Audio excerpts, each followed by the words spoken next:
Good morning. खूप छान अशी सकाळची सुरुवात झालेली आहे. मी आणि शर्वरी आज सायकलवरती चाललेलो आहोत स्कूलमध्ये. कारण शिमूला आज सुट्टी आहे. फक्त शर्वरीचं स्कूल म्हणून सायकलवरती पटकन सोडून आले.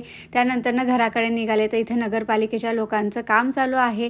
रोडच्या कडेला जी झाडं असतात त्यातील त्यांचे क्लिनिंग करतात. त्यासाठी ते सकाळी 7 वाजल्यापासूनच कामाला लागतात. घरी आल्यानंतर अंडे उकडले, त्याचबरोबर पॅनकेक तयार केले.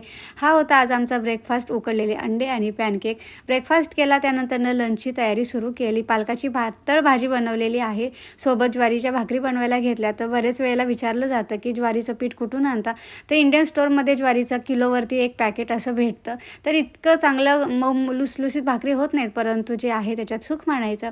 आणि नंतरनं 3 वाजता शरूला घेऊन घरी आले. तर इथे शरूच्या बाबांनी मस्त असं मँगो मिल्कशेक आमच्या सगळ्यांसाठी बनवलं होतं. त्याच्यात खूप सारे मस्त ड्रायफ्रुट्स घातले, खूप सारी आईस्क्रीम घातली होती आणि घरी आल्यानंतरनं हे छोटंसं सरप्राईज मिळालं.